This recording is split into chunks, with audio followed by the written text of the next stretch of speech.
Municipalidad de San Salvador de Jujuy, propuesto como juez correccional en la terna elevada mediante acordada número 175 del Superior Tribunal de Justicia de Jujuy.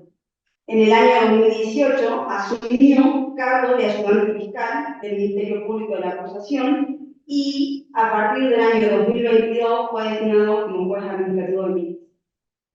Entre las actividades profesionales adicionales, cabe resaltar que fue coordinador en la edición del Código Procesal Civil de la provincia de Jujuy, con notas del doctor Guillermo Knopper en tomo 1, 2 y 5, editorial noroeste de la provincia de Jujuy.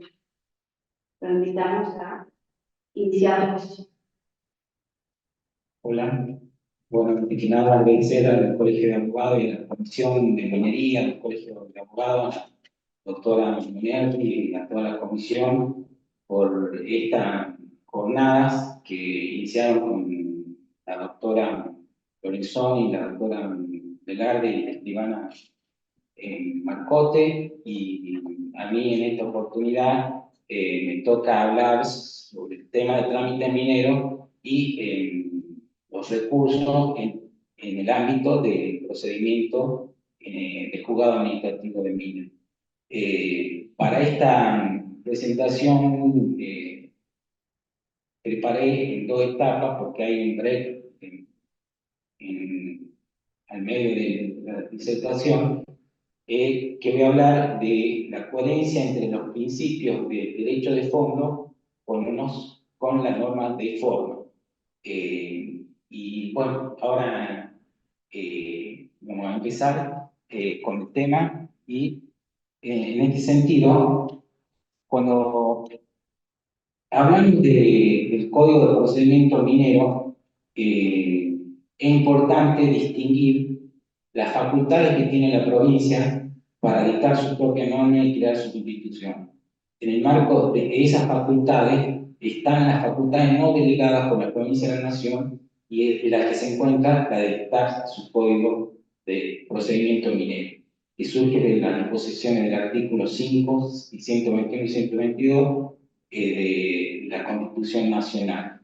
El Código de Procedimiento Minero tiene la característica de regular la realización de derechos de fondo a través de los trámites establecidos en el Código a través de la Ley 5186 del Código. En cuanto al juzgado administrativo de minas, fue creado por el decreto 46 del año 1965, y al respecto, para no repetir lo que dijo correctamente la doctora Velarde, lo que me gustaría aclarar en este aspecto sobre la autoridad de aplicación en relación a la naturaleza jurídica del juzgado administrativo de minas, que a diferencia de la provincia de Salta, queda en el ámbito del Poder Judicial.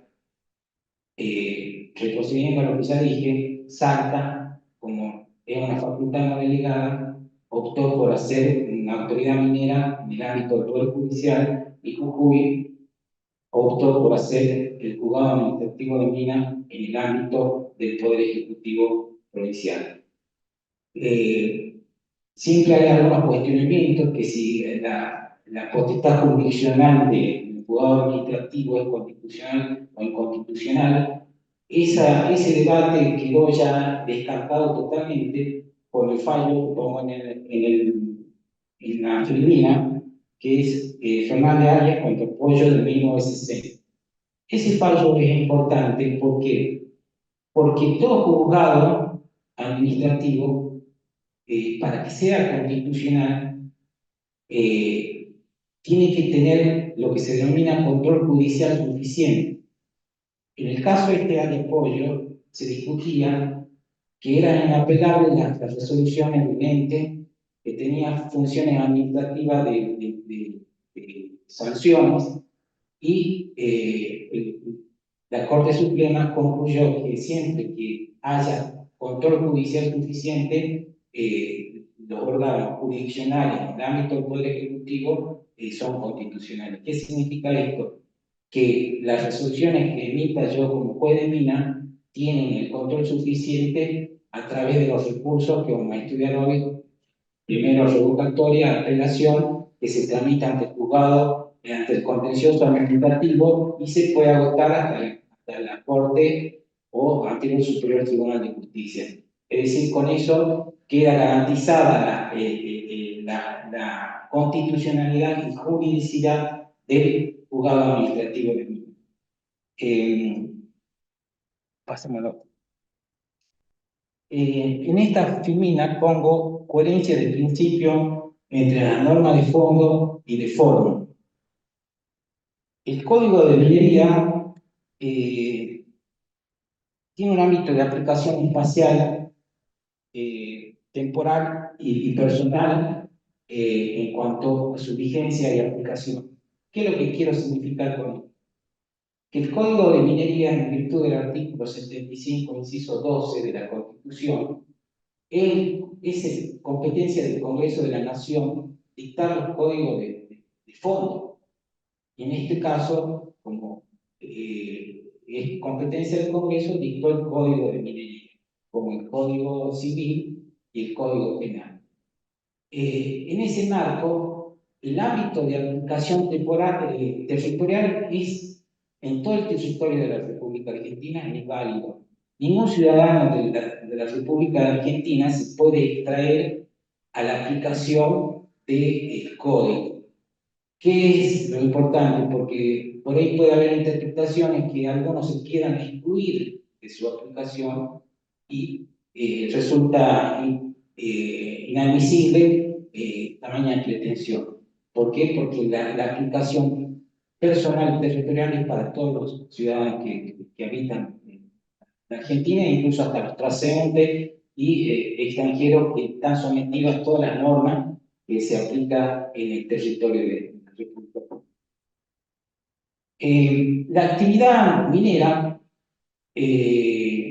tiene la característica de ser una actividad lícita, tiene desacuerdos de la sociedad y de sectores ambientalistas y de algunos sectores de la sociedad que no están de acuerdo con la actividad minera, pero la actividad minera, al ser una actividad lícita, y contra esos derechos que confrontan, ya sean de los ciudadanos ambientalistas o de las comunidades originarias, de la sociedad en general, son derechos que tienen contenido como había un filósofo argentino, Carlos Cosio, que decía que los derechos, el contenido axiológico de los derechos, ¿qué es axiológico? El contenido de los valores que tienen los derechos que se reconocen en la Constitución, ese contenido es la libertad. Entonces, cuando tenemos la libertad de ejercer toda industria lícita, una actividad lícita y de trabajar en la minería, es un derecho reconocido por la Constitución. Pero a la vez puede colisionar otro derecho que puede ser de una comunidad de origen, puede ser de lo ambientalista, de la misma sociedad que por ahí no está de acuerdo con una actividad. Pero lo que tenemos que comprender es que una actividad minera como actividad lícita no puede ser impedida o suspendida, en tanto que la aplicación de las normas y principios propios del derecho minero impiden esa situación de que sean impedidas. ¿Por qué? Porque al ser una actividad lícita, las libertades que reconoce el derecho de ejercer toda industria lícita y la libertad que tienen, por ejemplo, las comunidades, los ambientalistas o la sociedad en general, la Corte Suprema dice que los derechos, cuando son reconocidos por la Constitución, no, no hay que hacer una interpretación que se excluya entre sí, sino que hay que hacer una interpretación integradora en la que convivan o coexistan ambos derechos, porque el derecho de uno no puede desconocer el derecho de otro. Por eso Cosio hablaba de la libertad. La libertad de uno en el ejercicio de sus derechos termina en la libertad del otro en el ejercicio del derecho del otro. Por eso es importante que las interpretaciones que se hagan de los derechos de aquellos que pretenden reconocer la actividad minera como una actividad que genera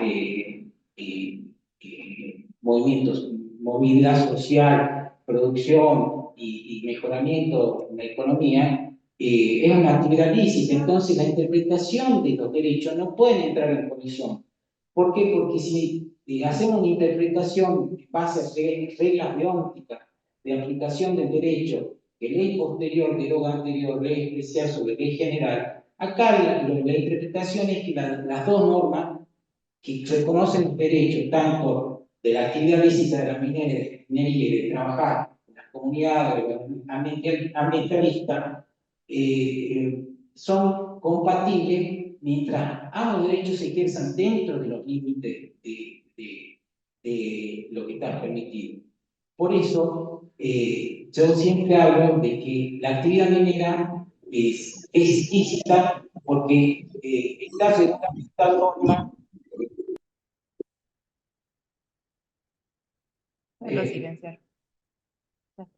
La actividad minera está regulada de tal forma que tiene lo que se denomina un riesgo permitido. ¿Qué es el riesgo permitido? Para poner como ejemplo, esto lo hablé en mi escuela de mina y me dijeron que estaba bien la comparación. Ustedes tienen actividades que son riesgosas en sí mismas. La actividad minera es riesgosa. Otro ejemplo es manejar un automóvil es un riesgo. La actividad de las aeronaves, de los aviones, es riesgosa.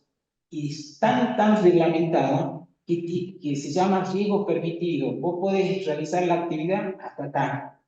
A partir de que si vos te pasás del límite del riesgo permitido, ahí tiene que entrar lo que se denomina el poder de policía y la autoridad de aplicación para cuando una empresa supera el riesgo permitido de la aplicación de las normas ambientales y de buenas prácticas en la explotación y exploración de la actividad minera, se apliquen las sanciones que correspondan. Por eso el riesgo permitido es el límite de la actividad lícita. Cuando se supera eso, pasa a funcionar el poder de policía en este caso, de la Dirección de Minas para aplicar las multas. Y si hay empresarios que no cumplen a pesar de las sanciones que se le imponen, tiene que funcionar y interponerse las denuncias penales. ¿Por qué? Porque el derecho penal funciona como última ratio. Una vez agotada la sanción administrativa y al empresario, como se dice, no le entran balas, lo que nos queda como última ratio sería el derecho penal y hacer la denuncia penal por no respetar los límites de ese riesgo permitido. Volviendo al ejemplo de actividades que son riesgosas, conducir un vehículo es un riesgo permitido y si hay un cartel ahí que dice velocidad máxima 60, paso 120, el riesgo permitido ya genera responsabilidad civil y penal porque está superando la norma que le está diciendo que tenés que andar a la velocidad de 60 kilómetros. Igual que con el rugby es un deporte permitido por la legislación y se producen lesiones, hasta muertes se produjeron, pero hay reglas que respetar. Entonces, cuando uno no respeta las reglas y supera ese riesgo permitido, entra el poder de policía o el poder punitivo del Estado ante el incumplimiento de las normas que habilitan ese riesgo permitido. Esto me da pie para desarrollar concretamente lo que dice el título, coherencia entre los principios de la norma de fondo y de forma. En primer lugar, ¿qué es lo que quiero tener en la mira para que salga algo interesante de esto? Es que no es lo mismo, bueno, para empezar a hablar de esto, un ejemplo que le voy a poner, que el derecho laboral, la ley de contrato de trabajo como ley de fondo, tiene principios propios del derecho laboral, como puede ser irrenunciabilidad de los derechos, el principio de primacía de la realidad, indubio pro operario, principio de la irrenunciabilidad de los derechos. Todos esos principios creados en la ley de contrato de trabajo, si no se ven reflejados en la norma del procedimiento administrativo, el derecho de fondo se quedaría vacío porque no tendría coherencia para que esos derechos que establece el código, la ley de contrato de trabajo, puedan realizarse a través de un procedimiento que tenga coherencia y sea acorde a esos principios. Porque si el derecho procesal desconoce que el principio de irrenunciabilidad de los derechos del trabajador o primacía de la realidad, que es el tema del fraude laboral, no están en las reglas de inversión de las cargas de las pruebas en el ámbito del proceso laboral. En consecuencia, ¿qué es lo que quiero significar con este ejemplo? Que lo mismo pasa en el derecho minero. El derecho minero tiene muchos principios, pero yo me voy a centrar en dos, como ven ustedes ahí, en el principio de utilidad pública y en el principio de que la actividad minera no puede suspenderse ni impedirse. Y que esos dos principios se vean reflejados en el procedimiento, en la interpretación del Código de Procedimiento Minero, toda vez que tiene fuerte incidencia en lo que vamos a ver en la segunda parte, en los recursos. ¿Por qué? Porque si partimos que hay una actividad de utilidad pública y que la actividad minera no puede ser impedida y suspendida, evidentemente la estructura del procedimiento administrativo se debe elaborar sobre esos dos andamiajes, sumado a lo que acabo de relatar sobre qué es una actividad lícita. Entonces, tenemos actividad lícita, principio de utilidad pública y principio de que la actividad minera no se puede suspender ni interrumpir. En cuanto a la utilidad pública, está establecida en el artículo 13 del Código de Minería. Este artículo es importante porque, como ustedes saben, la Constitución ha sido reformada en el año 1994 y introdujo una serie de reformas que han impactado en ciertos derechos, pero como enseña Vidal Campo, al texto de la Constitución lo tenemos que estudiar como texto, como espíritu y como raíz histórica. ¿Qué es el texto? Es lo que está escrito. El espíritu son los principios y valores que contiene la Constitución. Y la raíz histórica es el contexto en que se da esa modificación. Pero previamente a desarrollar eso, quiero ver que no quede como una suerte de título bombante de principios. ¿Qué son los principios? Los principios, hay un filósofo norteamericano que se llama Dworkin. Dworkin distingue directrices, principios y valores. ¿Qué son los principios? Los principios son estándares que deben ser observados como exigencia de justicia, equidad o otra dimensión de moralidad. Los principios son derechos concentrados, mandatos de optimización, lo llama Alexis. ¿Por qué? Porque los principios, como dice Vidal Campo, son el espíritu de la Constitución y el techo ideológico de la Constitución. ¿Por qué? Porque tenemos principios y valores que están enunciados en el preámbulo de la Constitución. Entonces, esos principios y valores que están enunciados en el preámbulo de la Constitución no son mero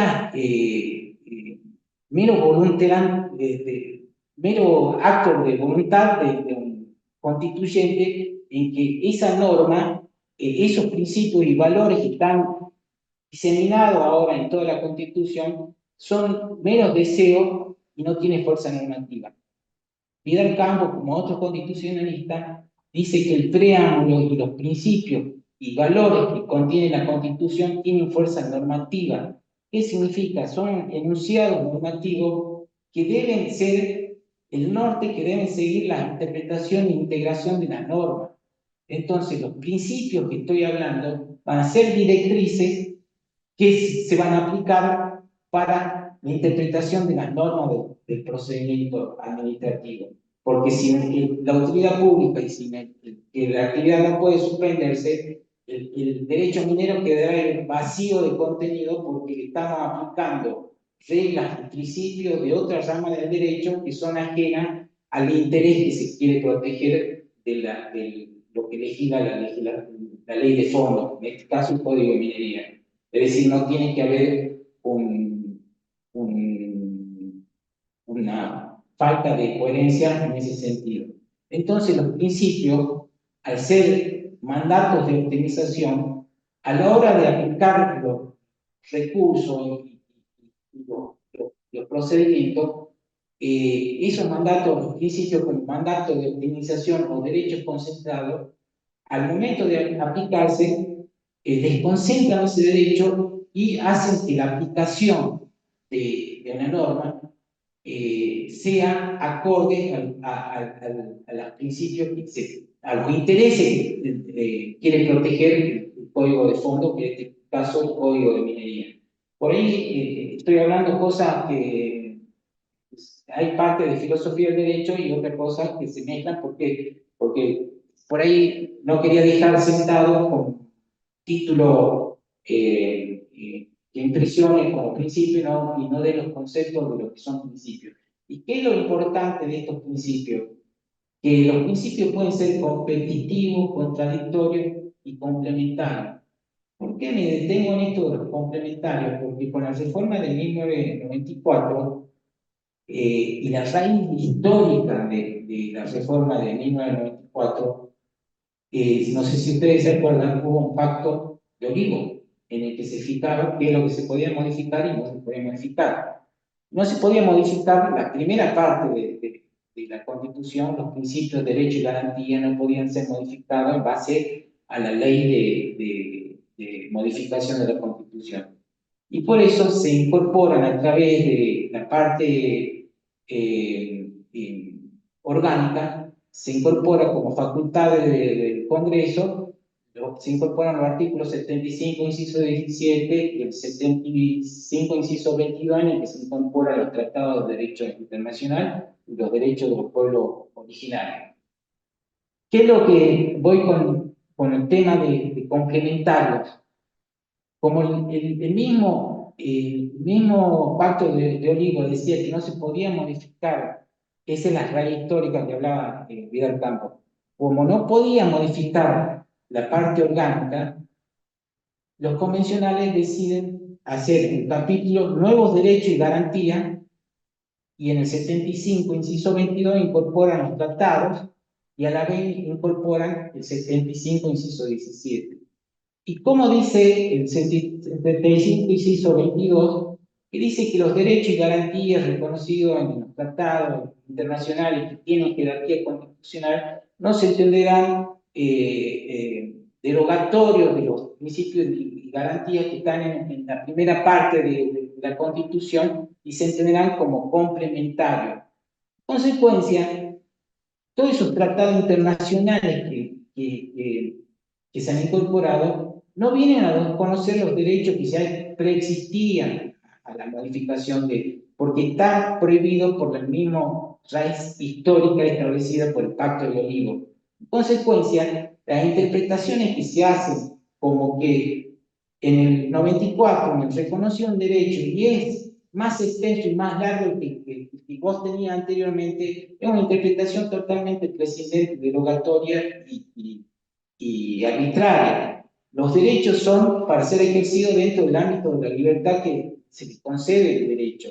Entonces, si interpretamos que no son complementarios y que los que han sido con el 94 son superiores a los que existían con anterioridad, es una interpretación que no cabe aplicación alguna hoy en día, ¿no? y en conclusión de este punto, es que si ustedes advierten, estos dos principios, la utilidad pública y el del impedimento de suspender y impedir la actividad minera, cuando avancemos sobre el tema de los recursos, van a ver que tiene incidencia a los efectos de interpretar, porque tiene una redacción defectuosa del código procesal en cuanto a los efectos de los recursos, y estos dos principios tienen incidencia directa sobre los recursos que se interponen en sede administrativa, porque eso ya lo vamos a hacer en la segunda parte. Pero estos principios quiero que los tengan en cuenta, porque puede, relativo a los tratados internacionales, hay principios que son de derecho internacional que tienen también incidencia en el aspecto minero, que son como los principios de soberanía, unidad política e integridad territorial. Todos somos argentinos, somos iguales ante la ley, se les reconoce el derecho a uno y se les reconoce los derechos, nada más que ejercitan conforme a los derechos que reglamentan su ejercicio. Entonces, si partimos de todos esos principios, ven que los principios tienen un efecto importante en la interpretación e integración de las normas. ¿Por qué? Porque dice que son legitimantes de una decisión que tome un juez, o cuando ustedes asesoran a un cliente, se pueden basar en principios en cuanto, pongamos esto de derecho internacional, principio de soberanía, unidad política, soberanía, integridad territorial, porque todos estamos en el mismo territorio. Nadie tiene un derecho mejor o más extenso por solo el hecho de haber nacido en un lugar o habitar en una zona. Es importante darle la interpretación que sea coherente, como dice la Constitución, en el que los dos derechos subsistan y no se excluyan uno y el otro.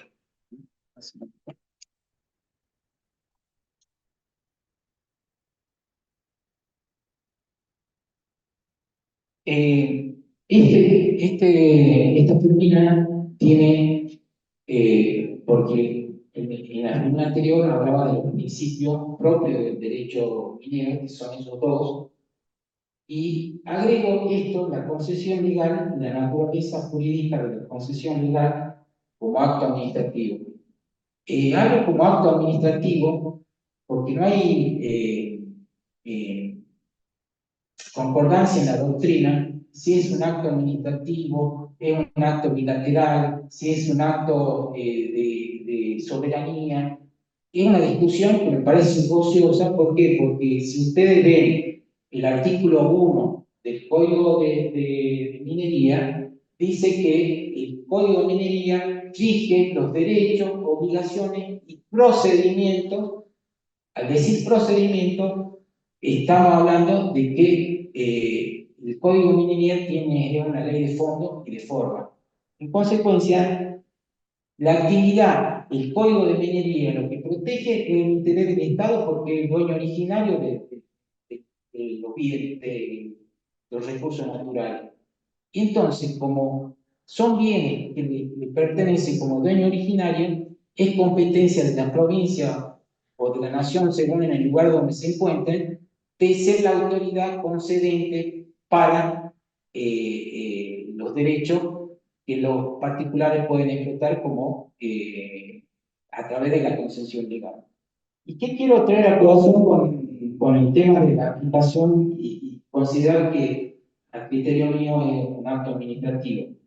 ¿Por qué? Porque esto también tiene incidencia a la hora de que una vez que sale una concesión minera, la protección que tienen los que trabajan con empresas mineras para garantizar la seguridad jurídica y la estabilidad de los actos administrativos que se emiten reconociendo las concesiones mineras. Por eso, el procedimiento administrativo, ya sea la dirección de minas o el juzgado de minas, tienen todos estos principios de derecho administrativo porque yo estoy actuando en ejercicio de una función administrativa para lograr, a través de un procedimiento que en principio es de jurisdicción voluntaria, reconocer los derechos del peticionante siguiendo un procedimiento administrativo que tiene la característica de legalidad. Los actos que ejecuta tienen características de ejecutividad y ejecutividad, presunción de legitimidad y verdad material. De legalidad es importante, ¿por qué? Porque como autoridad de aplicación se tiene que otorgar los derechos conforme a lo que establece la ley. El margen de discrecionalidad de la autoridad es mínima y si el que pide una mina reúne las condiciones, se le otorga. Por eso, Víctor Martínez, que era titular de la cátedra, cuando yo estudiaba en Córdoba, era titular de la cátedra de Derecho Minero, Víctor Martínez fue vicepresidente del Alfonsín, él establece, dice, que el acto que la concesión minera es un acto, es más que un acto administrativo, sino que dice que es un acto minero. Bueno, yo interpreto que de ahí se colige que es estrictamente administrativo el trámite de la concesión legal, más allá de que la autoridad de aplicación sea judicial o administrativa, porque estos principios se van a aplicar lo mismo para el juez de Salta. Ustedes cuando, pongo un ejemplo, interponen una acción de amparo para pedir la suspensión del efecto de acto administrativo de concesión de la empresa, fulano de tal, de fulano de tal. Y el juez del contencioso administrativo tiene que verificar todo esto. Lo primordial es la presunción de legitimidad. ¿Por qué? Porque si interponen una medida cautelar para pedir los efectos de la concesión de una actividad minera, el que tiene que desbaratar esa presunción de legitimidad es el que interpone la acción de amparo. No está a cargo de la empresa minera decir, che, el Estado ha hecho irregularidades, pero lo defiendo al acto administrativo. No, corresponde al otro acreditar. ¿Y qué es lo más importante? Mientras no sea un amparo ambiental, sino porque digan, no sé, tiene un error y mete un amparo, lo importante es que las medidas cautelares, reitero, que no sean ambientales, porque hay un amparo genérico, amparo ambientales, amparo precautorio.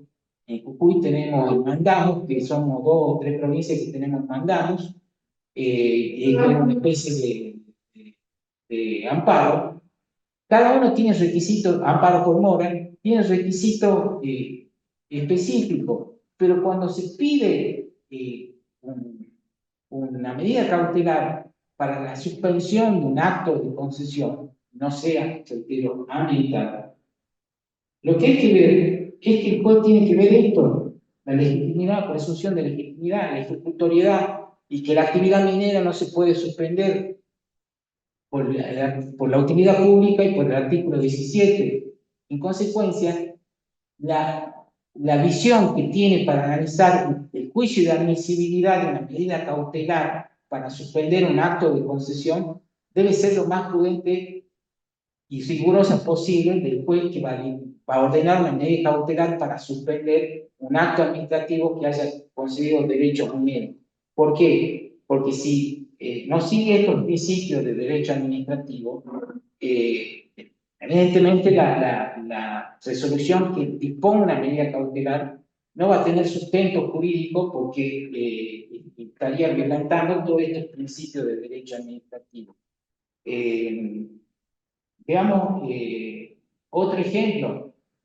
Doy un ejemplo cuando yo era procurador, en el sentido de que era una licitación de las líneas de transporte y se adjudica y interpone unos recursos y en sede administrativa no pide la suspensión del acto administrativo y el acto continuó. ¿Y por qué? Como consecuencia de la característica de ejecutividad y ejecutoriedad. Y esto también pasa para la dirección de mina. En la dirección de mina, Cuando pongamos que un acto de mero trámite le interponen un recurso de revocatoria, la administración puede continuar con el trámite y seguir sustanciando el recurso, porque no tienen efecto suspensivo, salvo que los pida de sede administrativa a la suspensión de los efectos del acto administrativo. Como verán, todo esto que estoy hablando, no solo los principios de derecho minero y de utilidad pública y la imposibilidad de suspender y de impedir la actividad minera, tienen fuerte impacto en el procedimiento minero. Y sumado a esto que acabo de decir, de la aplicación del principio de derecho administrativo, también lo tienen al efecto de garantizar como una coraza para la seguridad jurídica y que los planteos que hagan sobre la validez o no de un acto administrativo se valoren todos estos principios porque, caso contrario, ¿para qué tendría presunción de legitimidad un acto administrativo si el juez que disponga una medida cautelar no tiene en cuenta ni los principios de derecho minero ni los principios de derecho administrativo?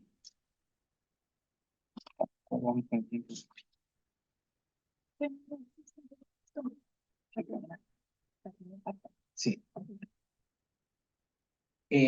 Acá las características del procedimiento minero, ya lo ha desarrollado la doctora Velarde, tenemos una competencia originaria, improrrogable e excluyente. ¿Qué es esto?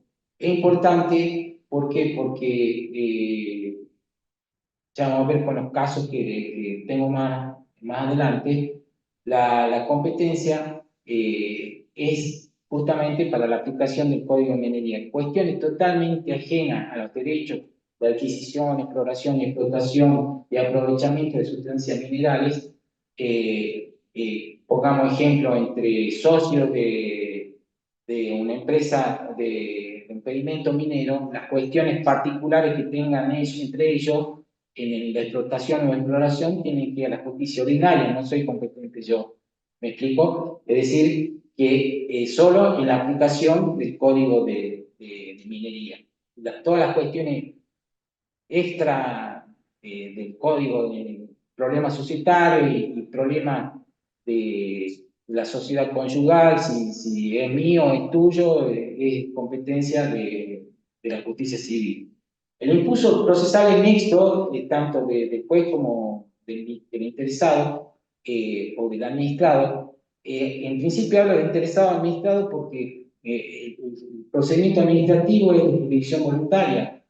Ustedes pueden concebir un juicio en el que no hay una pretensión en contra del Estado, ni una pretensión en contra de otro que va a pedir una mina, sino que yo voy a la autoridad, le pido, entonces no hay parte en sentido estricto de contradictorio. ¿Por qué? Porque es un procedimiento, pero se puede transformar en contradictorio. Los cómputos de los plazos, hable e inhable, es importante que en esto, en el cómputo de los plazos, hace una distinción catalana que los trámites que se hacen en oficina son días hábiles y los que se hacen en campo, corridos. Es decir, que los plazos se cuentan según sean en el campo, pongamos la labor legal, mensura y todo eso, son corridos y los plazos del procedimiento minero en sí son hábiles. Volviendo a la naturaleza jurídica del procedimiento minero, digo que es un principio general, jurisdicción voluntaria, porque hay una existencia de conflicto.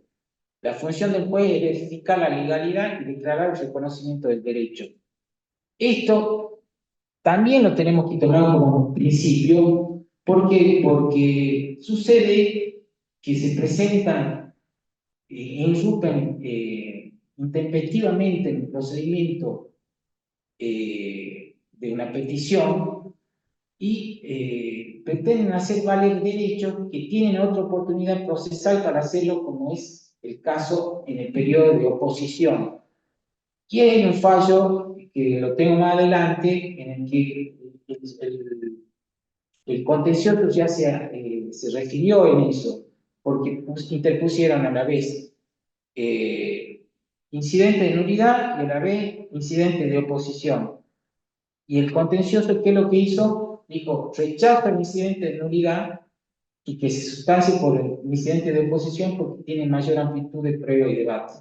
Entonces, ¿qué es lo que sucede con estas cosas? Se quiere transformar con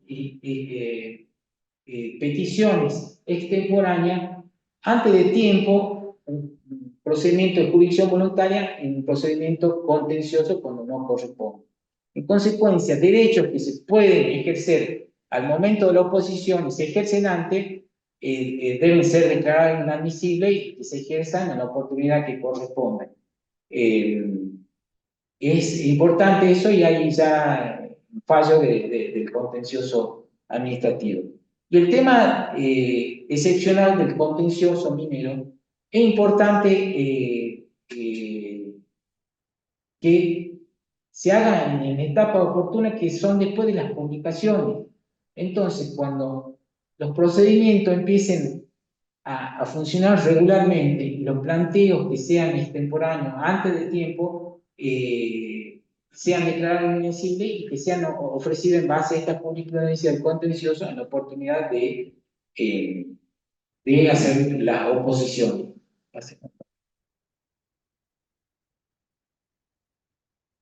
En estos fallos que yo pongo acá, se aplican los principios que yo acabo de desarrollar, es decir, de utilidad pública, el impedimento de suspensión, principio de derecho administrativo y la imposibilidad de hacer valer derecho en algunos casos en forma extemporánea o anticipada.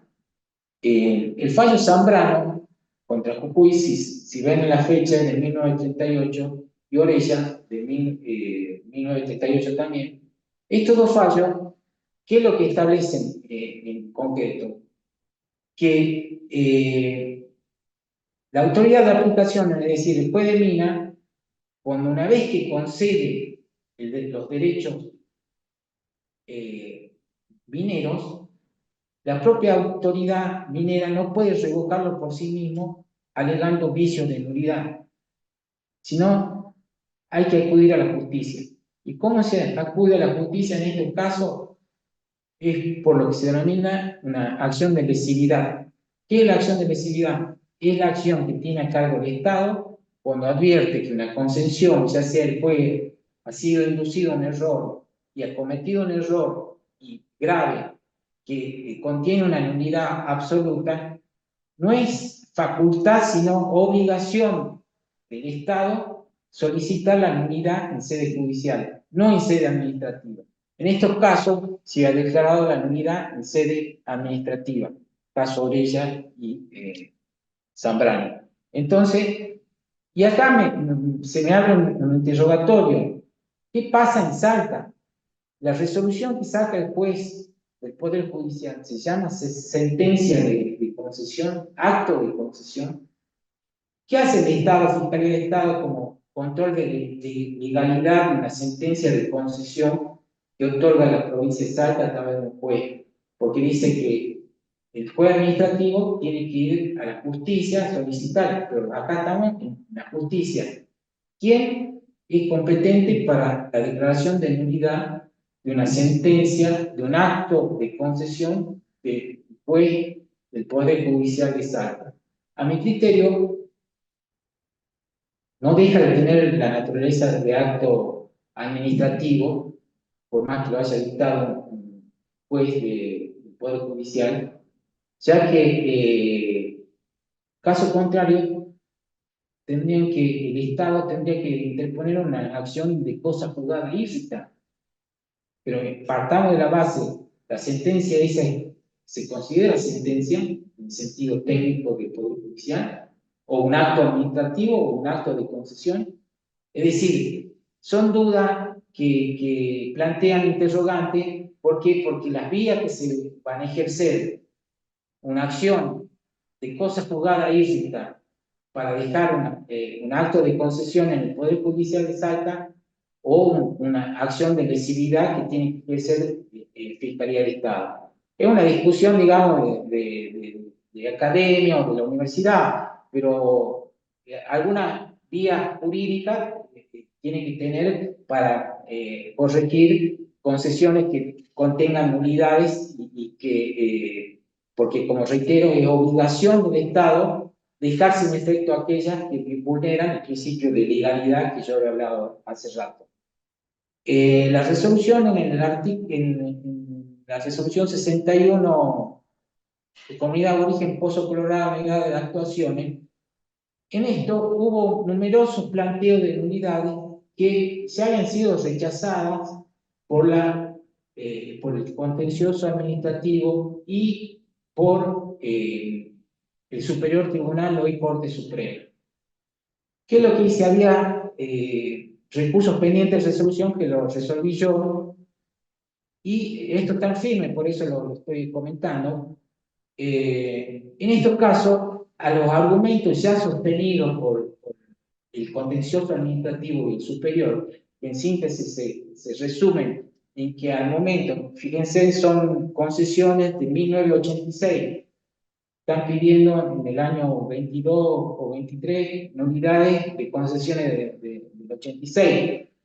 Es decir, lo que decía el contencioso y el superior, más que nada es que al momento de que se han concedido estas minas, no existía la normativa vigente y los tratados internacionales y la norma vigente actualmente. Pero me parece que no perdieron de vista lo que acabo de desarrollar, no aplicaron ninguno de esos principios que acabo de desarrollar. Y yo me tomé el atrevimiento de compartir los argumentos que ya tenían esos fallos y argumentar más cosas en base a los principios que acabo de desarrollar, es decir, utilidad pública, igualdad ante la ley, principio de legalidad, y todo lo que acabo de desarrollar no lo decía ni el superior ni el contencioso, pero yo adherí a lo que ya estaba fundado en esos recursos y a lo que quería llegar con el ejemplo de lo que acabo de desarrollar, lo puse en esta resolución y que la pueden conseguir en el juzgado, y están los fundamentos y el tema de tratados internacionales y la validez de los actos administrativos, por la estabilidad de los actos administrativos y la cosa juzgada administrativa. Porque también, como hay cosas juzgadas en sede judicial, hay cosas juzgadas en sede administrativa, que no puede cualquiera en cualquier momento venir y digo, che, se me ocurrió, te pido la nulidad, un acto administrativo de 1986. Es medio, afecta la seguridad jurídica y el principio de legalidad. En igual sentido, en los dictámenes y resoluciones, en los expedientes, esto que está a cargo de la doctora Monerri, se siguen los mismos criterios de aplicar los principios de derecho minero y los de derecho administrativo. ¿Por qué? Porque se pretendían desconocer el procedimiento con argumentos que justamente desconocían todos estos principios. Entonces, en conclusión, y para pasar a la, como verán, en estos casos se aplicó los principios que desarrollé. Y el último, que es el recurso de inconstitucionalidad interpuesto por Acción de Amparo Andrada Quispe y Rosario Nájez. Este es importante porque me parece que ya cae en saco roto seguir discutiendo si la comunidad tiene participación o no.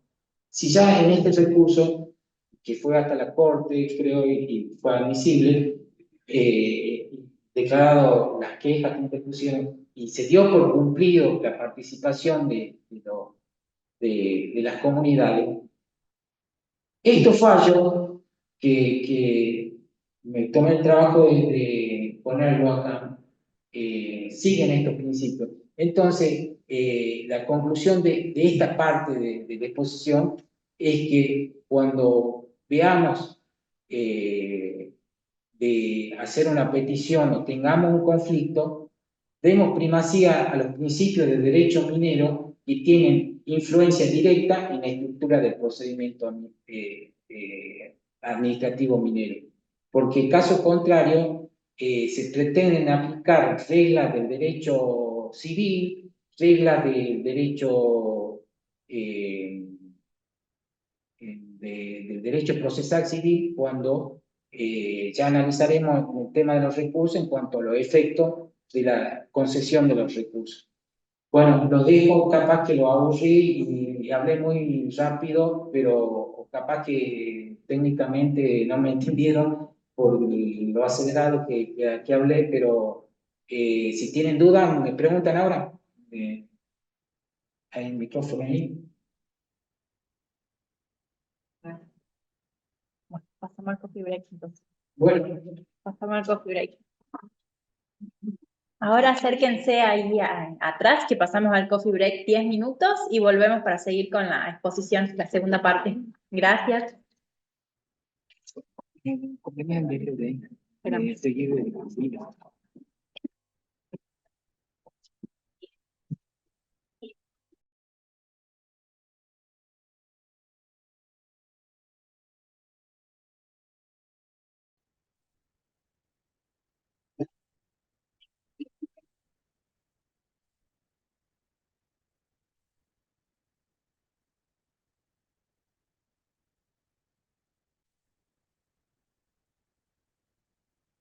Bueno, continuamos con la segunda parte de la exposición a cargo del doctor Reed.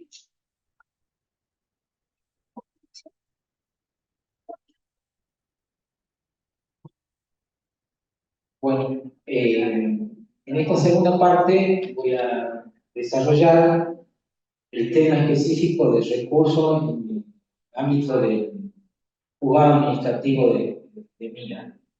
Para iniciar la exposición de esto, debemos encuadrar la actividad recursiva o impugnatoria en el ámbito del procedimiento administrativo dentro de la teoría general de la impugnación, porque no nos tenemos que circunscribir específicamente en recursos de revocatoria y apelación, porque pueden haber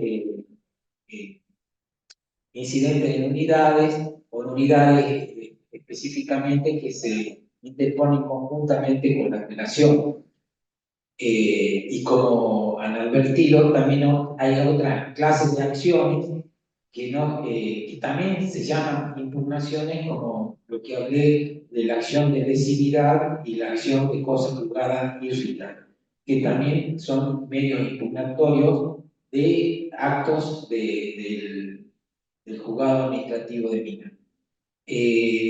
Además de la teoría general de la impugnación en la que encontramos los incidentes, los recursos y unidades, tenemos lo que Claudio Olmedo, un procesalista cordobés, y lo sigue Ferreira de la Rúa, distingue teoría de las impugnaciones de las sanciones procesales. Las sanciones procesales está el juicio de admisibilidad que hace el juez ante una presentación. ¿Cuál es la diferencia entre un recurso o incidente de impunidad de una sanción procesal hecha en el juicio de admisibilidad? Que en el juicio de admisibilidad se impide que el acto irregular que se pretende ingresar al proceso no entre al proceso. En cambio, los recursos se dan cuando el acto ya ingresó al proceso. Entonces, el acto de inadmisibilidad impide que interpongan, pongamos un ejemplo que le voy a desarrollar, tema de impugnabilidad objetiva, que le interpongan un recurso de revocatoria en contra del dictamen o dictamen o un informe de catastro minero, porque no son actos impugnables a través de recursos propios del procedimiento administrativo, porque tienen la naturaleza del dictamen y constituyen pareceres u opiniones que van a ser parte para la formación de la voluntad del acto administrativo que al final del camino, o de lo que se dice el ITER, el camino para llegar al acto administrativo, son fundamentales, que asesoran al juez para que tenga fundamentos técnicos para poder emitir una resolución.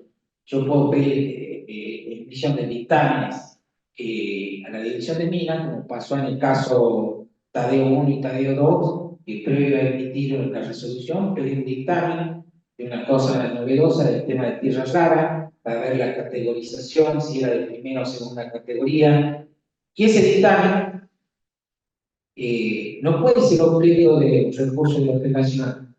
De última puede ser observado, y hay una norma que establece el Código de Procedimiento Minero que dice que los dictámenes o informes técnicos que no se prevé una vista deben ser rechazados en línea, es decir, haciendo un juicio de inadmisibilidad, porque no, el código, según el código, no admite observaciones.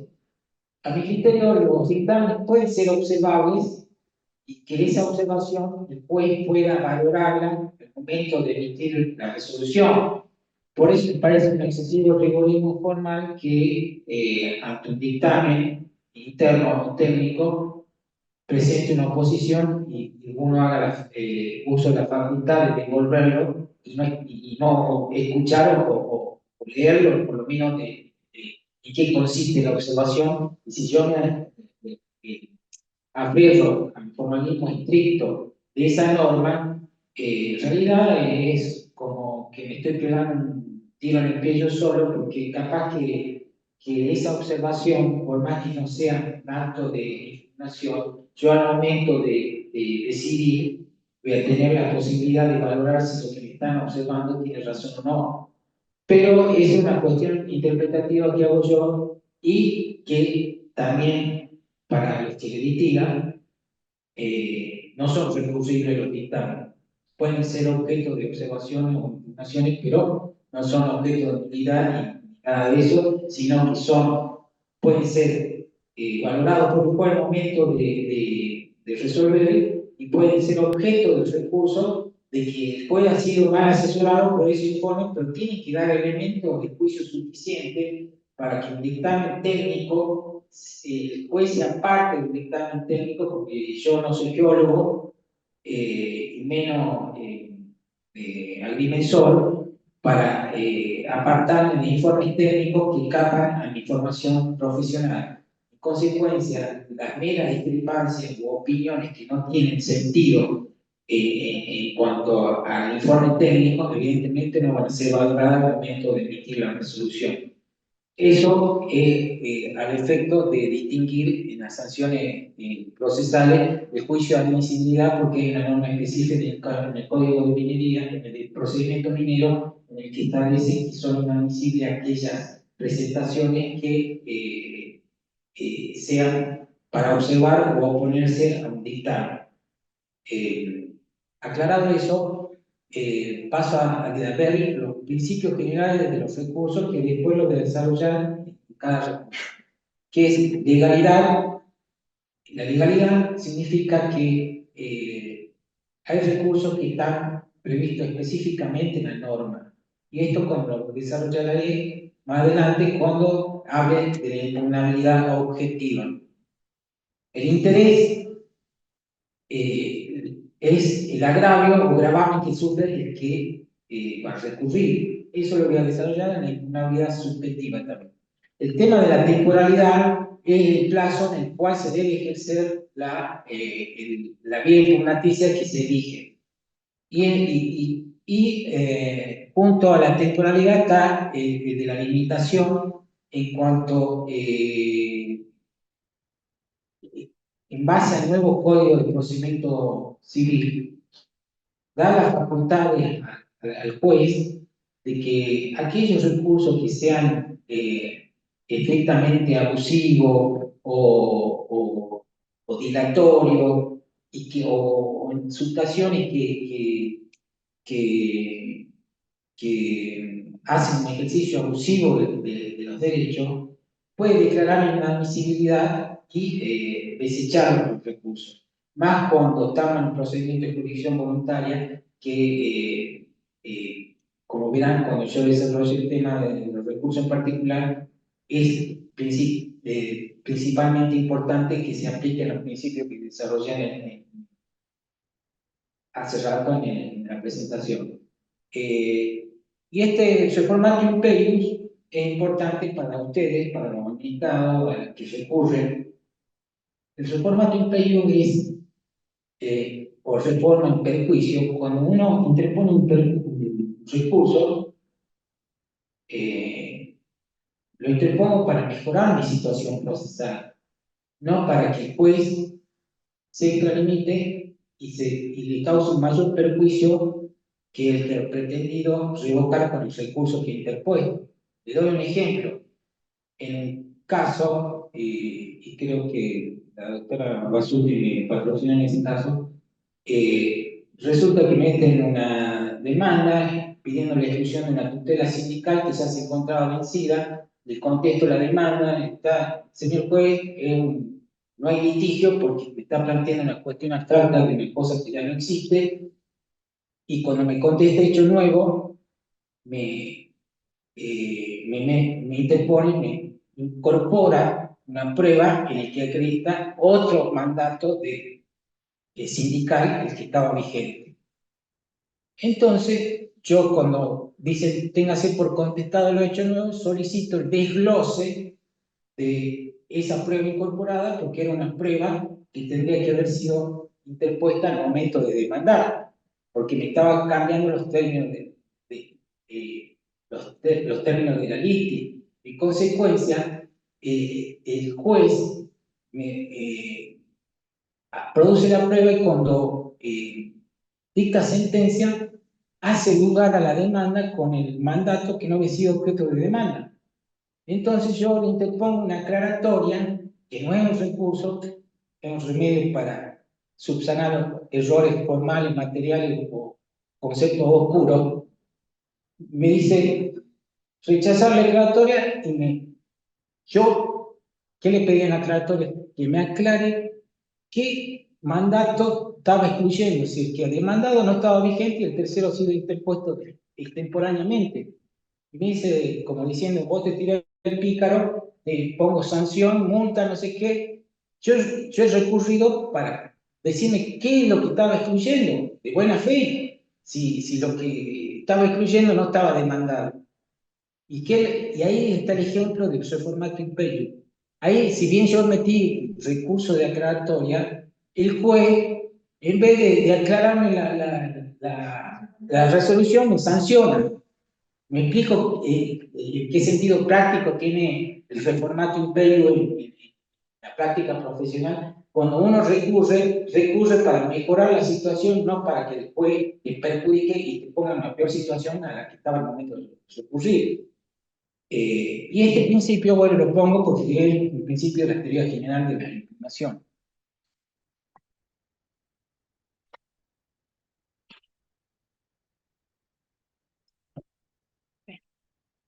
Ahí está.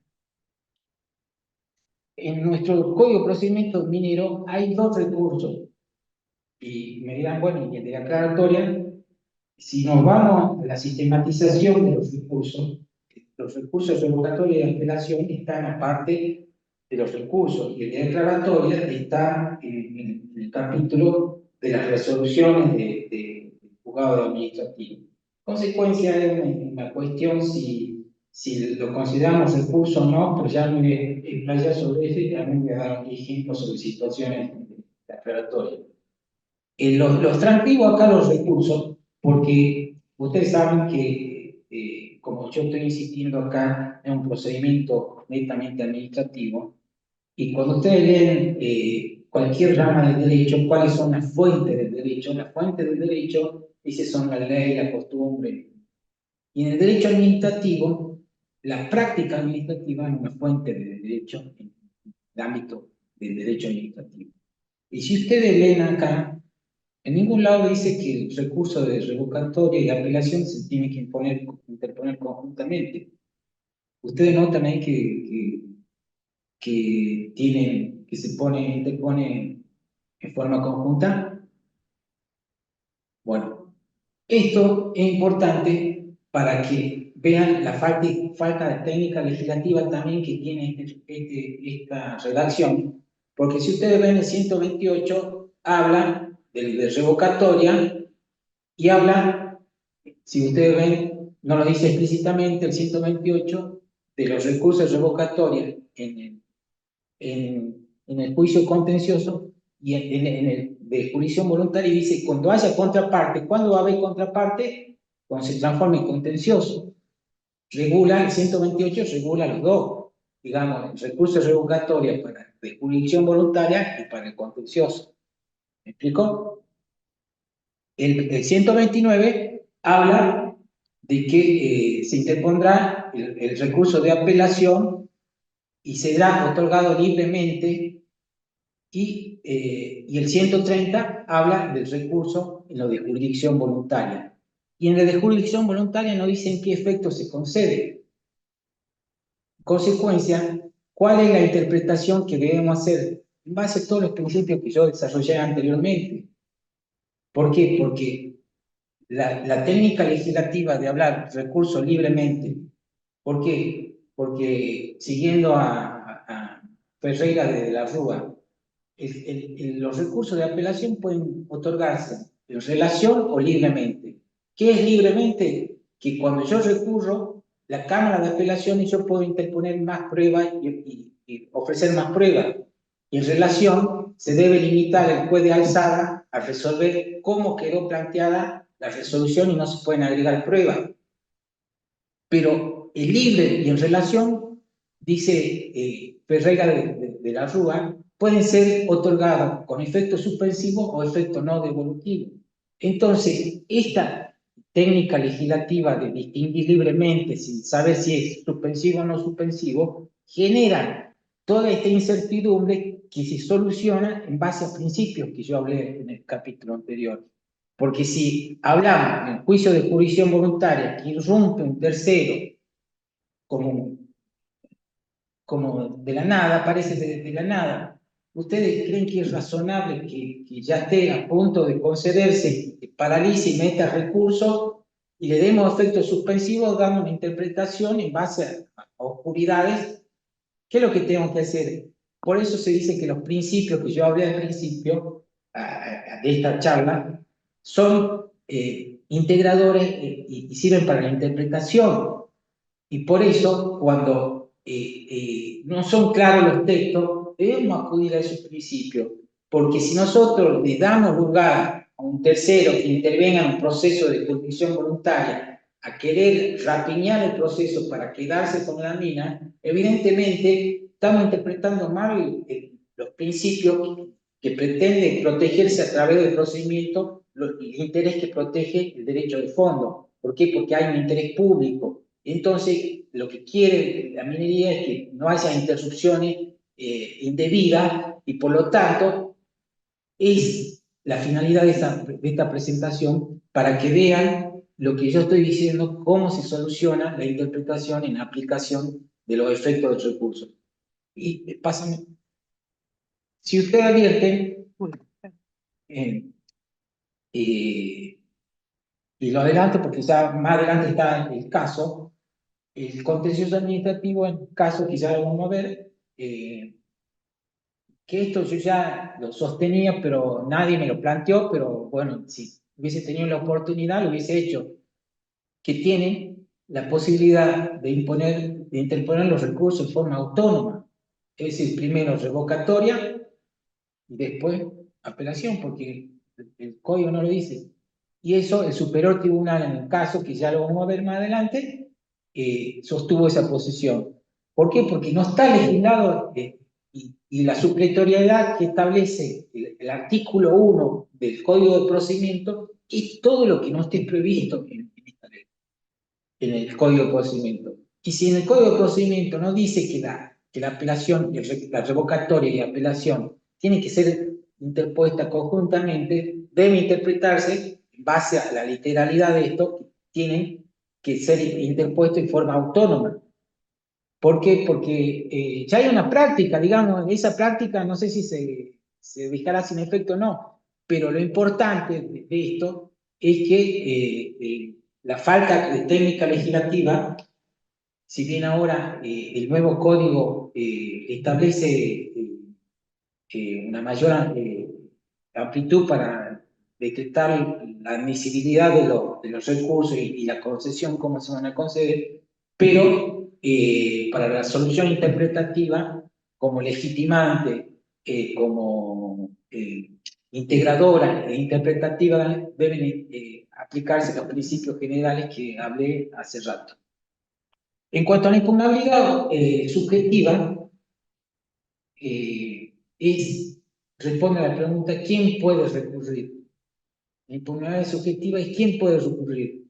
Y si tenemos esa distinción entre juicio de jurisdicción voluntaria y juicio contencioso, evidentemente el que está legitimado para recurrir en uno de juicio voluntario es el peticionante y el administrado. ¿Me explico? Y si irrumpe un tercero en una etapa que no es de oposición, ¿qué me va a recurrir si son resoluciones que no le he emitido para el que se presenta? Estoy emitiendo para el que es el titular del expediente. En consecuencia, es importante distinguir la impugnabilidad subjetiva en el caso de juicio contencioso de uno de jurisdicción voluntaria. ¿Por qué? Porque también va a diferir los efectos jurídicos al momento de conceder el recurso o al momento de hacer el juicio de inadmisibilidad, porque me viene a meter un recurso, no presentó el impacto ambiental. ¿Cuál es tu perjuicio si no sos parte? ¿Se entiende? Es decir, eso es una cuestión ordinatoria del procedimiento. ¿Por qué? Porque Jujuy debe ser una de las provincias que más litigiosidad tiene en el juzgado de Minas. No sé si Salta la tendrá o Catamarca, pero estas cuestiones no son académicas, pasan todos los días en el juzgado. Entonces, hay que ver de que tanto desde el lado del juzgado como de ustedes adviertan estas situaciones cuando irrumpe alguien y vean: che, a ver, puedes recurrir impugnabilidad subjetiva. Y ahora vamos a la impugnabilidad objetiva. La subjetiva es quién puede recurrir y la objetiva es qué actos puedo recurrir. A los actos que puedo recurrir, como decía el artículo primero del Código de Minería, hay actos que el mismo Código de Minería dice que no se pueden recurrir. Entonces, un recurso interpuesto contra un acto que el mismo Código de Minería te dice que no lo puedes recurrir, hay una falta de impugnabilidad objetiva porque no puede ser recurrido ese acto procesal.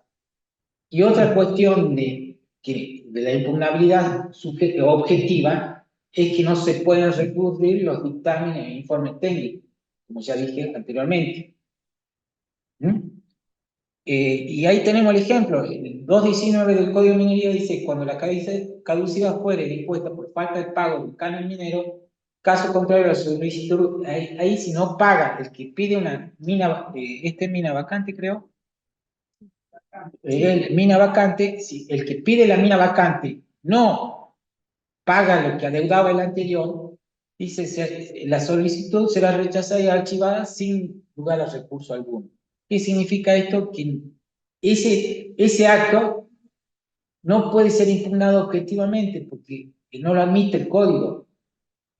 Y es como se dice: palo de la bolsa y venga otro, que pida otro y pague. ¿Se entiende? Bueno, y el otro de los requisitos comunes es el acto impugnatorio. ¿Cuál es el medio idóneo que yo voy a utilizar para impugnar un acto?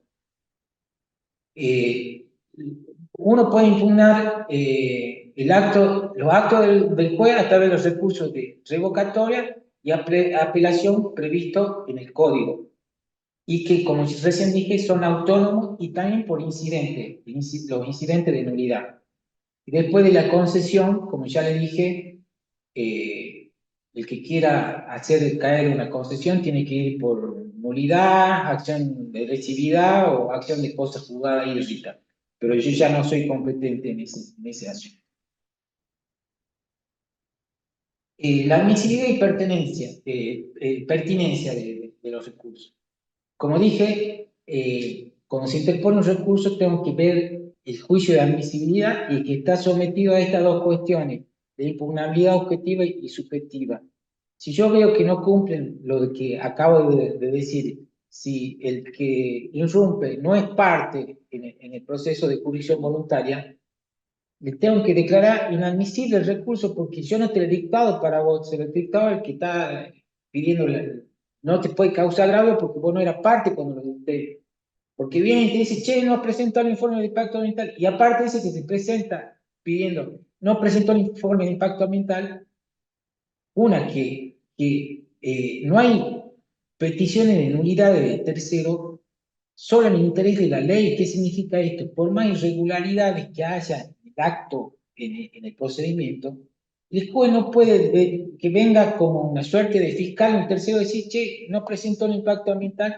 ¿Por qué? Porque ese tercero, por más que me diga que no presentó el impacto ambiental, el solo hecho de presentarse no le da prioridad para solicitar la mina a la que está diciendo que que no ha presentado un impacto ambiental. Por eso se derogó en el Código de Minería lo que se llama el denuncio por despueble. ¿Por qué? Porque el denuncio por despueble significaba que el minero había dejado de invertir y venían, uno, che, mira, señor juez, fulanito no está trabajando. Y el solo hecho de presentar eso, la petición de denunciar después le daba una prioridad a la hora de que se acreditaba que efectivamente no estaba trabajando en la mina. Eso fue derogado porque daba lugar a actividades especulativas, extorsivas y un montón de cosas que se tienen que tener en cuenta de que la irrupción de tercero en el procedimiento le tiene que causar un perjuicio concreto al que se presenta en un, juicio, en un trámite administrativo. Porque por eso la pertinencia tiene que haber relación entre agravio y resolución. Si ustedes me recurren a una resolución que ya quedó firme a través de una que he emitido recién, no hay pertinencia del agravio que me invocan con la resolución que quieren dejar sin efecto. Entonces, esos son requisitos que se tienen que tener en cuenta también. Ya desarrollé en eso el agravio y el gravamen. La legitimación para recurrir también ya la desarrollé. Acá los requisitos de lugar, tiempo y forma. El recurso revocatorio es para que el propio juez que dictó la resolución la revoque por contrario imperio. Y como había anticipado, y en los plazos establecidos en el código, y la forma importante, es decir, no errarle a la vía impugnaticia, porque muchos se quieren agarrar del informalismo a favor del administrado, y hay unas cuestiones que hay que detallar. Ponele, cuando no es una sentencia definitiva y me interpone una revocatoria, y fuera del plazo de interponer la revocatoria, el juez, una que ya está vencido para meter una apelación, no le puede enderezar digamos, el principio de informalismo a favor del administrado es moderado, no es para corregir burradas, como se dice. Perdón. Pero bueno, en cuanto a los efectos libre y en relación, y efecto suspensivo y efecto no suspensivo. El libre en relación, ya lo expliqué, el libre es la cuestión de que en la alzada se puede ofrecer prueba para sostener el derecho por el cual ha sido agraviado. Y en relación, el juez se tiene que limitar, la alzada se tiene que limitar a la resolución tal como está. Efecto suspensivo y efecto no suspensivo. Acá, esto es importante, la nueva reforma del Código Procesal Civil establece mayor amplitud para el juez establecer cuándo puede conceder con efecto suspensivo y efecto devolutivo, que me parece maravilloso, y deja de legislar libre y en relación. Hay efectos suspensivos y no suspensivos en el nuevo código. Es decir, que es más fácil de interpretación y da más libertad al juez para ver, en base a la gravedad de los hechos, concederlos con efectos suspensivos o efectos devolutivos. En cuanto, me olvidé de hacer el comentario de este fallo, que lo puse ahí. Ese es el fallo que concretamente estableció que se puede interponer en forma autónoma el recurso de revocatoria y apelación en forma autónoma. No en subsidio, sino que en forma autónoma se pueden interponer los recursos. Ese es el fallo que estableció. Y que es lógico, si el código mismo dice, no dice que lo tengan que interponer así, la práctica administrativa lo impuso, pero digamos, es un trámite, hay más economía procesal en la revocatoria y apelación del subsidio, y la otra es mayor trabajo, digamos, nada más. Pero también la diferencia entre el contencioso y el de jurisdicción voluntaria es que en el de jurisdicción voluntaria se le debe dar participación a Fiscalía de Estado. ¿Por qué? Porque no hay contraparte. Y el que vigila la legalidad del procedimiento. En cambio, en el contencioso no prevé el código la participación de fiscalía. ¿Se entiende? Después, en cuanto a la aclaratoria ya anticipé que algunos dicen que es un recurso, para otros no es un recurso.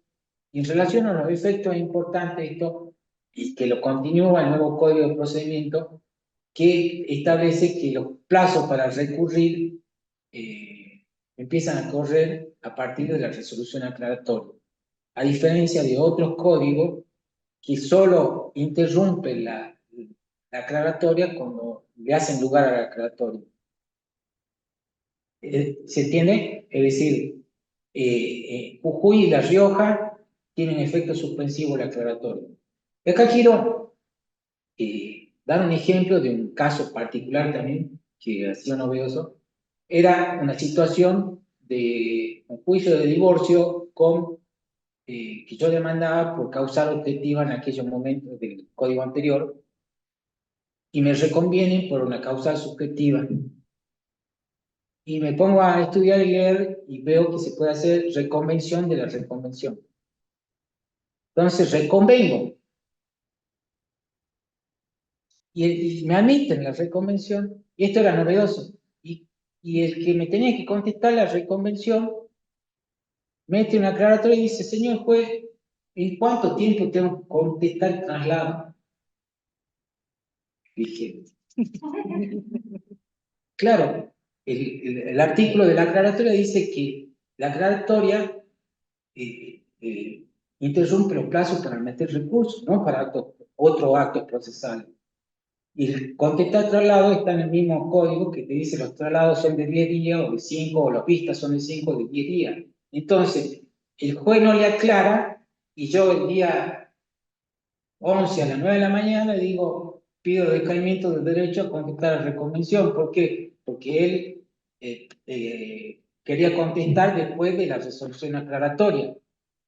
Y el artículo dice que la aclaratoria es para interponer recursos, no para otro acto procesal, y más para contestar el traslado cuando implícitamente ya en la norma está establecido que los traslados se completan en los 10 días. ¿Se entiende la importancia de interpretar la norma en el sentido de que el efecto suspensivo o interruptivo de la aclaratoria es al solo efecto de interponer recursos y no para otros actos procesales? Sígame. Acá están los ejemplos de los recursos previstos en el Código de Minería en relación a los efectos y a la impugnabilidad objetiva. Eso sí, los anotan, ahí están a la impugnabilidad objetiva y a los efectos. Si pasamos abajo están los detalles. Acá en el caso de cateo, la falta de pago de canon provisional se rechaza la solicitud de mina en el Código de Minería sin dar recurso alguno. Ahí, como verán, no hay impugnabilidad objetiva. El acto que se intente atacar a través de un recurso, no cabe en recurso. Entonces quedó terminado ahí. No tenemos que investigar ni nada, porque el Código de Minería lo dice, no el Código de Procedimiento Minero. En el 84, la reclamación se debe al siguiente, en este caso, en el 84, es efecto suspensivo, el de la mensura. Si hay observaciones, recursos, impugnaciones de la mensura, el hecho de que se hayan hecho eso no obsta a que se haga la mensura y después se resuelvan las observaciones o los recursos que tengan. En estos casos, no es a la impugnabilidad subjetiva, sino a los efectos del recurso. Tiene efecto no suspensivo. No suspensivo. Pasemos al otro. El 218. En el caso de caducidad, acá tiene efecto suspensivo. El fundamento es por falta de inversión de capital, ¿no? En el caso de falta por inversión de capital, tiene efecto suspensivo. Fundamento que causa un gravamen inseparable. ¿Ah? Y después tenemos otro caso de falta de impugnabilidad objetiva, que es el 219, que el solicitante de una mina vacante debe abonar el canon adeudado hasta el momento de esperarse la caducidad. Caso contrario, la solicitud se rechaza sin lugar a recurso alguno. Acá también vemos que el Código de Minería establece que el tema de la impugnabilidad objetiva no se puede recurrir de esto. Como advertirán, cuando yo inicié esta exposición diciendo coherencia entre los principios de derecho de fondo y de forma, implica que el Código de Procedimiento Minero no puede legislar sobre esto y cambiar estos efectos, porque no es una facultad delegada. ¿Por qué? Porque si bien puede decirse inconstitucional porque está invadiendo facultades de la provincia a legislar sobre el procedimiento, pero lo que pasa es que en estos casos el legislador quiere crear uniformidad en todo el territorio para que haya mayor seguridad jurídica. Esto es como la ley de concurso y quiebra. Si ustedes advierten la ley de concurso y quiebra, es una ley de procedimiento. Es una ley de procedimiento administrativo y algunas cosas siguen en el Código Procesal Civil, pero y es una ley de fondo, la ley de concurso y quiebra. Acá es lo mismo. El legislador acá quiso dar uniformidad en todo el territorio, la aplicación de los efectos y la impugnabilidad objetiva en forma uniforme para todo el país. Bueno, y la conclusión, la coherencia entre principio entre el Código de Minería y el procedimiento administrativo es justamente para lograr la seguridad jurídica. ¿Qué quiero concluir con esto? Cuando empecé, por ahí resulta un poco abstracto, pero es fundamental que es una discusión entre lo que se define positivista y naturalista, en el sentido de que para Kelsen, que era positivista, el derecho hace la teoría pura del derecho. ¿Y qué es la teoría pura del derecho? Que la interpretación y aplicación del derecho tiene que estar despojado de toda valoración jurídica y aplicación de todo que sea extrajurídico, como podrían ser los principios y los valores. En contraposición de esa teoría aparece la teoría egológica de un argentino que se llama Carlos Cosio. Kelsen decía que el objeto del derecho, el estudio del derecho, eran las normas jurídicas, el ordenamiento jurídico. En cambio, Cosio establece que no es el objeto de estudio del derecho las normas, sino la conducta humana en interferencia intersubjetiva. Para que entiendan qué es la interferencia intersubjetiva, ustedes no sé si han visto la película Náufrago, ese que se queda solo en una isla y vive vive de la vegetación, caza, pesca, y no tenía con quién convivir. ¿El derecho tiene sentido ahí? Esa es la interferencia intersubjetiva. Pero ¿qué es lo que le agrega Cosio a ese análisis para contraponer al positivismo de Kelsen? El contenido de la conducta, el derecho es conducta, y el contenido de ese derecho es la libertad. Y la libertad es el ejercicio de los derechos. Y como empecé, los derechos de uno no pueden desconocer los derechos de otro, ejerciendo su libertad como se les plazca. ¿Por qué? Porque los derechos no son absolutos, sino conforme a las leyes que reglamentan su ejercicio.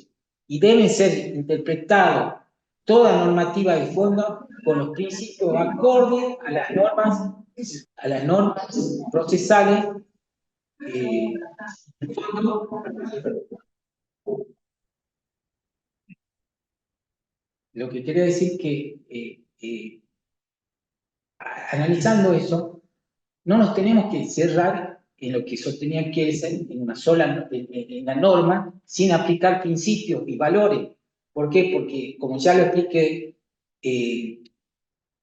Vidal Campo hace esta distinción texto, espíritu y raíz histórica.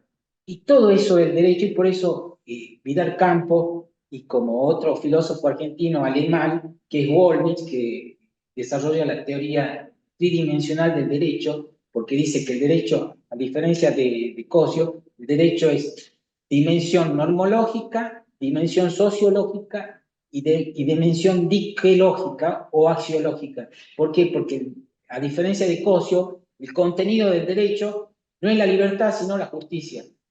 Entonces, si nosotros nos aferramos a la aplicación de la letra fría de la ley, podemos incurrir en injusticias al desecharnos, a imposibilitarnos de dar soluciones justas a través de la aplicación de los principios generales y de los valores imperantes en una sociedad determinada como la nuestra. Y bueno, espero que le haya gustado mi exposición y que le haya servido para el ejercicio de la profesión.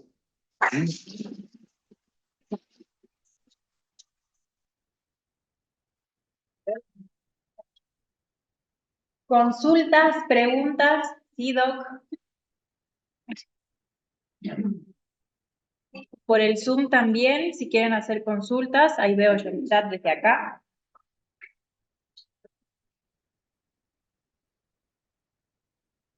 Gracias. A ver, a modo de resumen, la línea de tiempo frente a una resolución una resolución de trámite definitiva. 5 días para aclaratoria, resuelve la aclaratoria, 5 días para reposición, o revocatoria, Sí. y resuelve la revocatoria, 10 días para aclaración. Claro, eso es lo que dice el fallo. Digamos, Solo en la línea de tiempo, ¿no? claro, lo que dice ese fallo que puse ahí, si no mal recuerdo, es así. Interpone, no está la doctora Lisa Ruiz, es de ella, caso. Bueno, creo que así. Interpone recurso de revocatoria y apelación en subsidio. El contencioso dice, declara inadmisible revocatoria y apelación en subsidio porque dice no está previsto en el código. Entonces, el superior tribunal dice, no, señor, si bien no está previsto en el código, hay un excesivo rigorismo formal, porque aparte el código de minería no lo prevé, pero dice, hay un artículo, creo que el 218, que dice que cuando procede de revocatoria deberá ponerse de apelación en subsidio. Y si no estaba previsto en el código de minería, subsidiariamente tendría que haber aplicado al de procesal civil. Pero, ¿qué es lo que también dentro del principio general que me olvidé? Lo dije de pasada, entre colisión de normas, acá no hay una colisión de normas, es una cuestión de interpretación. Para mí tiene que primar la interpretación de la ley especial sobre la ley general. La ley especial es el Código de Procedimiento Minero, que no prevé el recurso de revocatoria y colocación de subsidio. Y si no está previsto, significa que tiene que interponerse autónomamente, primero de revocatoria, después de apelación, así.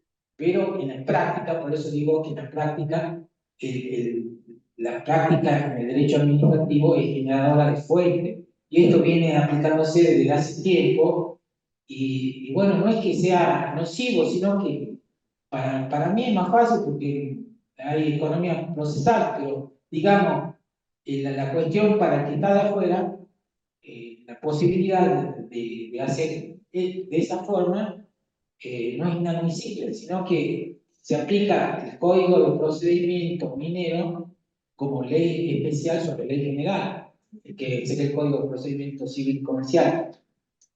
¿Por qué? Porque Inclusive, acabo de presentar una que por máxima economía procesal, pues, aclaratorias, subsidios regulatorios, el subsidio gracias a haber sabido tuvo un caso que claro, pero bueno, sí. De todas maneras, si se puede lo más, se puede lo menos. Pero, claro, pero me ha dado pie para otra reflexión. La colisión entre derechos, ¿cómo se resuelve? Como dice la Corte, primero hay que hacer una interpretación que no signifique el desconocimiento de un derecho sobre el derecho del otro. Y esa interpretación puede hacerse por las reglas de óptica. Como decía, ley posterior deroga la ley anterior, ley especial sobre ley general. ¿Me explico? Y los principios también pueden colisionar. Y los principios no se derogan, no se excluyen, sino que se hace lo que se llama dimensión de peso, que bueno, ahora no lo voy a desarrollar. ¿Por qué la dimensión de peso?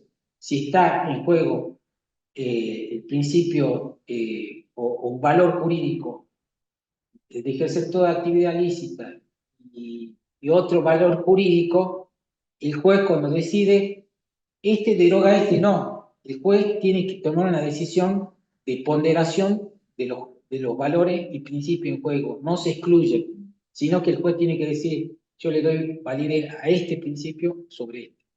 Y eso se da en cuestiones de crisis económica, en decisiones económicas, que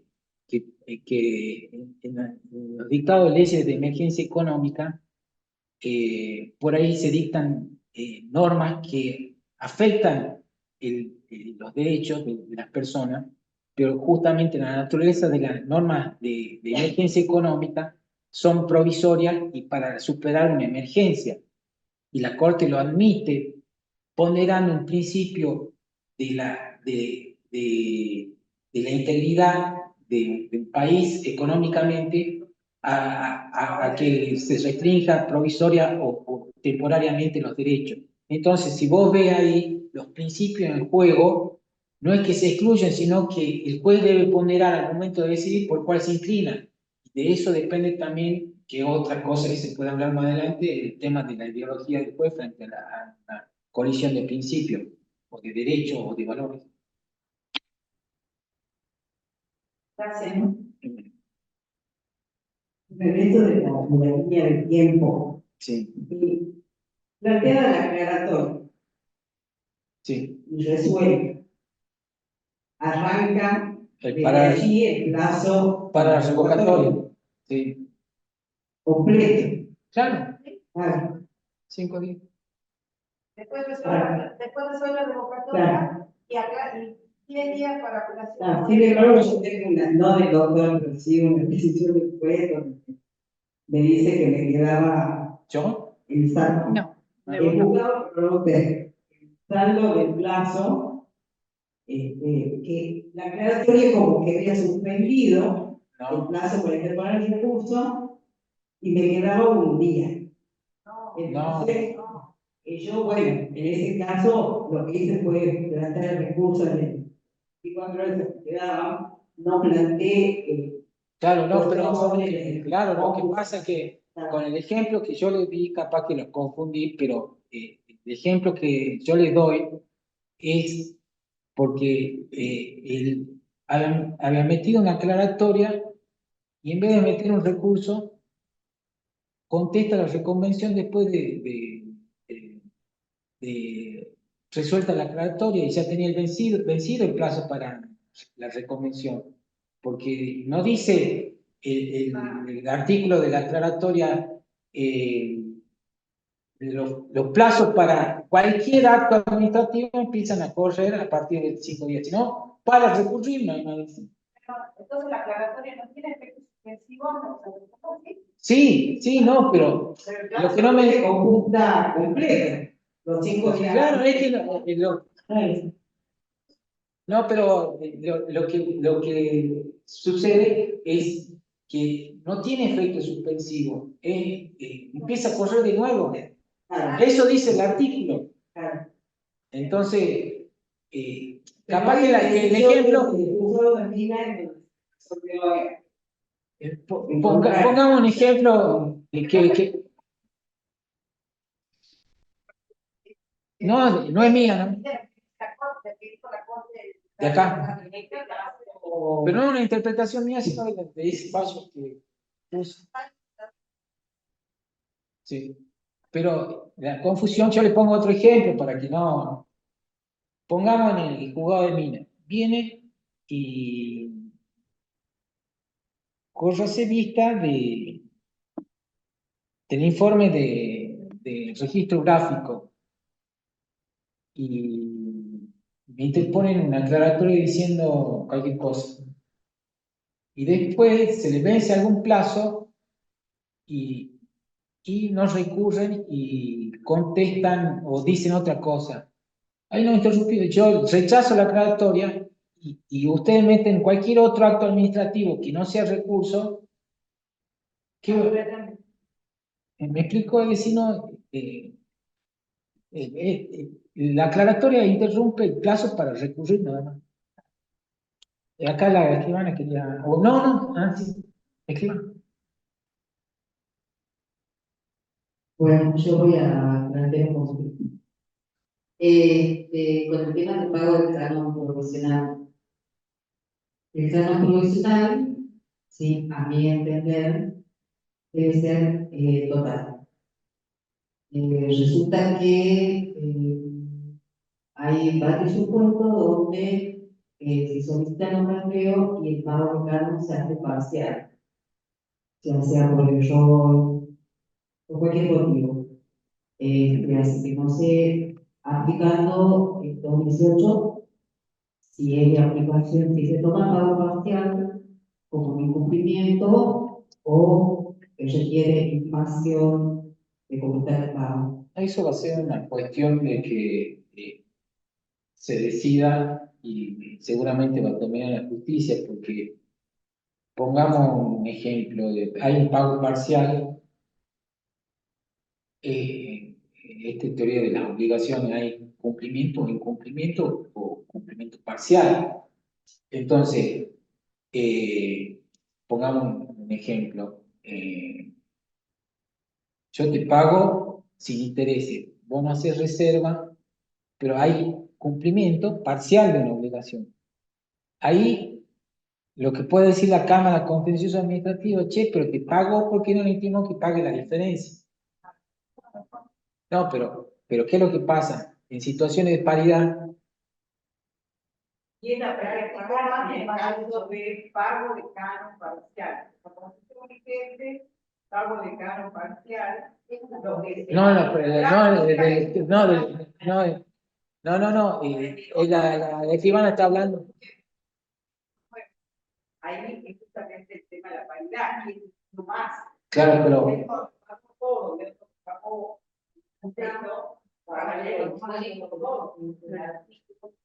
al interpretarlo,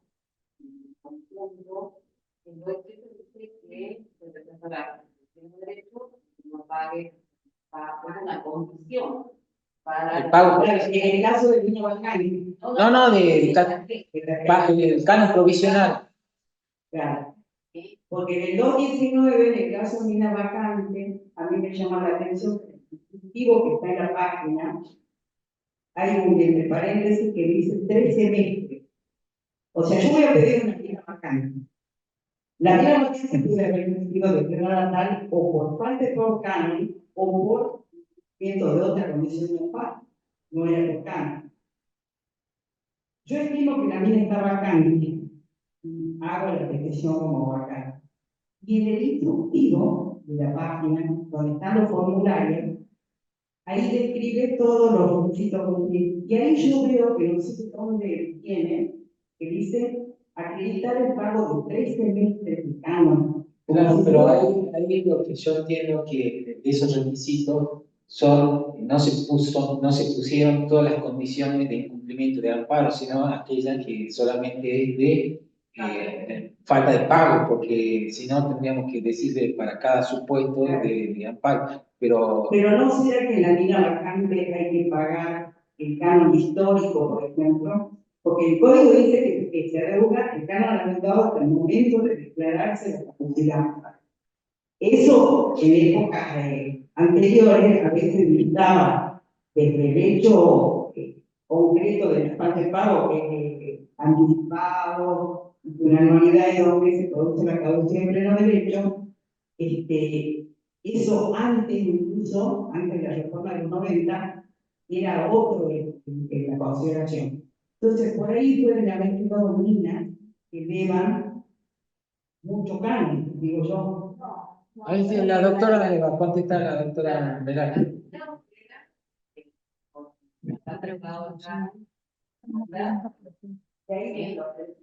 Y ahí en la constitución está anualidad, los pendientes históricos.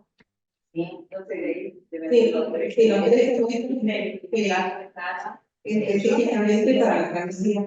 Y otra cosa, consultó por el tema de canon, pero la misma que lo que estamos haciendo actualmente es cuando se canon provisional en casos categorías es parcial, ¿no? Estamos haciendo la intimación porque el código de fondo no establece tampoco en caso de pago parcial de cateo. Entonces estamos dando la intimación, obviamente que si estamos hablando de casos de paridad de condiciones, claro, el código de procedimiento, en el sentido que va a preferir a que el solicitante mayor cantidad de requisitos y el requisito con los fondos seguramente se va a valorar como tiene preferencia, digamos, no como de Ahí me están haciendo una pregunta y ya no están Sí, apurando. a las 8 tenemos que desocupar. Bueno, pero le demos una chance acá que nos están preguntando por Zoom, Doc. Básicamente, primero, bueno, te felicitan, Doc, por la exposición. Hacen como un análisis respecto a la denuncia de ilegitimidad, que el doctor Yapur lo contempla en el comentario del Código de Procedimiento, de la Ley de Procedimiento. Y la pregunta concreta es, ¿se podría plantear o daría trámite una denuncia de ilegitimidad de un acto en el juzgado de Minas? Bueno, doctor Yapur ha hecho el comentario de la ley 1885, que la comisión redactora está integrada un tío mío, Sigo Alberto Farfán, con David Casa y el doctor Salvador, que era miembro del Superior. En cuanto a la ilegitimidad, eso está previsto en la Ley de Procedimiento Administrativo Nacional y no en la Ley de Procedimiento Administrativo Provincial. Y sobre la denuncia de ilegitimidad, tuve oportunidad, cuando era procurador de la Municipalidad de San Salvador, a emitir un dictamen rechazando la denuncia de legitimidad. ¿Por qué? Porque la denuncia de legitimidad en el orden nacional implica que un recurso interpuesto fuera de término, si la administración se expide, resolviendo a favor o en contra, digamos, le resuelve el problema al administrado. Pero en la nota de Hutchinson, de Dr. Hutchinson, en la ley comentada, establece que no se reviven los plazos ya vencidos. No puede interponer recursos para, lo dice de esta manera, no podemos premiar al administrado irresponsable que no interpone dentro de los plazos legales recursos para que le reavivamos los plazos una vez que le resolvemos una denuncia de legitimidad. Al no estar legislado eso acá, tuve oportunidad de pedirme que no era aplicable en el orden provincial, pero es una buena pregunta porque tanto la práctica administrativa como el impuesto de recursos revocatorios en la apelación de subsidio, si varias cosas de estas se resuelven como denuncia de legitimidad, vaya a saber si en el tiempo después se impone con práctica y fuente de derecho administrativo, pero creo que no, porque en principio no, pero esto no se aplica porque no está previsto en el Código de Procedimiento Minero de Jujuy, en el procesal. Ah, y otra cosa, en el procedimiento administrativo ante el juzgado de mina no es de aplicación subsidiaria al procedimiento administrativo 1886. No. En la dirección de minas sí.